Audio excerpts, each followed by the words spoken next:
Fala pessoal, tudo bem? Professor Carlos Duplá para mais uma aula de Química. E nesta aula iremos falar um pouquinho sobre a transformação isobárica. Vamos dar uma olhadinha no quadro. Bom, transformação isobárica recebe esse nome visto que iso quer dizer igual e bárica está associada a um aparelho chamado de barômetro, que serve para medir pressão. O que diz essa lei? Diz o seguinte: quando a pressão de uma certa amostra gasosa permanece constante, a variação do volume é diretamente proporcional à variação da temperatura. E aqui tem que ter cuidado que é a variação da temperatura na escala Kelvin, que é a escala absoluta. Vamos dar uma olhadinha nisso. Então imagine aqui o estado 1 de um gás. Vamos imaginar que inicialmente esse gás está submetido a uma pressão de 5 atm, ocupando um volume inicial de 1 litro e a uma temperatura de 100 Kelvin. Bom, ao sofrer uma transformação isobárica, a pressão deve permanecer a mesma. Então, P2 deve ser igual a 5 atm, que é a mesma pressão inicial. Se a temperatura a gente mudar, por exemplo, para 200 Kelvin, o que acontece com o volume? Como são grandezas diretamente proporcionais, quando um aumenta, a outra aumenta. Então, se o volume, se a temperatura dobrou, então, logicamente, o volume também vai dobrar. Então, vai passar para 2 litros, como você pode verificar aí no desenho. E veja que faz sentido, porque olha só, se a temperatura está associada com o grau de movimento das partículas, se eu aumento a temperatura, eu aumentaria o grau de agitação das partículas. Para manter a pressão constante, o volume tem que aumentar, porque aí mantém essa pressão constante. Beleza? Essa transformação ela foi estudada por dois cientistas. Então, é conhecida como a lei de Charles e Gay-Lussac. E eu posso representar graficamente essa transformação. E olha que é uma reta, ó. Essa transformação isobárica ela é uma reta. Então, aqui, ó, quando a temperatura está em 100 kelvins, perceba que eu botei aqui o volume como sendo 1 litro. Se eu aumentar em 5 vezes a temperatura, no caso para 500 Kelvin, olha que eu aumento também aqui, gente, ó, o volume 5 vezes. Então, o volume passa de 1 para 5 litros.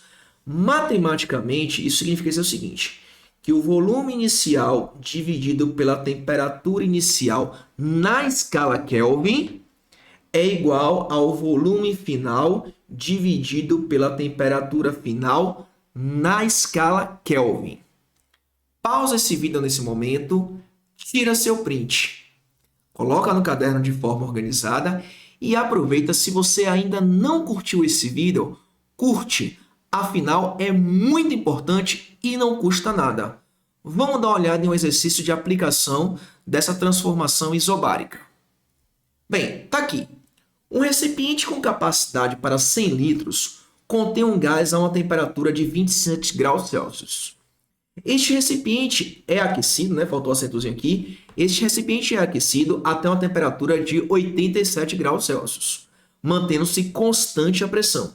Então, gente, se a pressão é constante, significa dizer então que é uma transformação isobárica. Ele quer saber o seguinte: o volume ocupado por esse gás a 87 graus Celsius. Bom, se a pressão é constante, lei de Charles-Gay-Lussac, V1T1 igual a V2T2. Então vamos lá, vamos identificar aqui, ó. Nesse caso, quem é V1, Quem é o volume 1? Então, se você olhar, o volume inicial aqui é 100 litros. Então, é V1 igual a 100 litros. E a temperatura inicial, ele fala, T1, que é 27 graus Celsius. Então, tá aqui, 27 graus Celsius. Já a temperatura 2, gente, ó, 87. E o volume final, o volume V2, é o que ele quer. Então, V2 é o que ele quer, enquanto a temperatura final igual a 87 graus Celsius.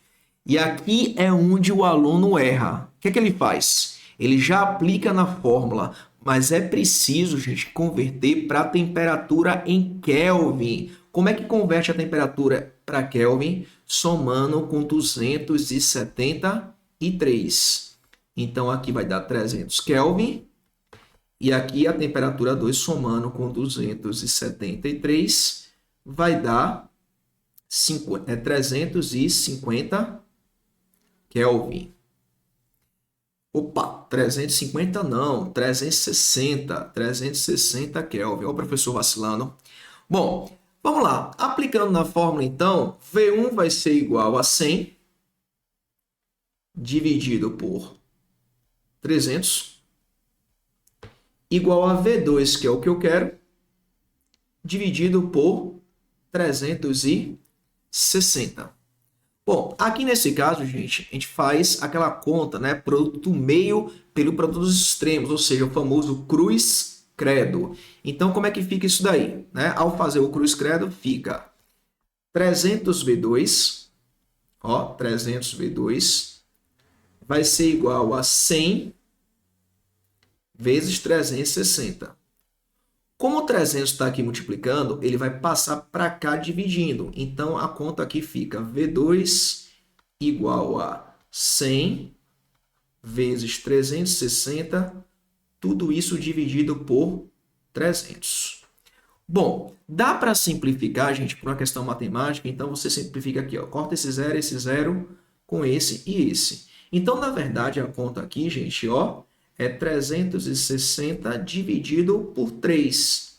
Logo, isso dá um total de 120 litros. Portanto, letra D de divino. Fácil, né? Então, eu estou deixando aqui na descrição desse vídeo mais 5 questões para que você possa trabalhar, para que você possa exercitar.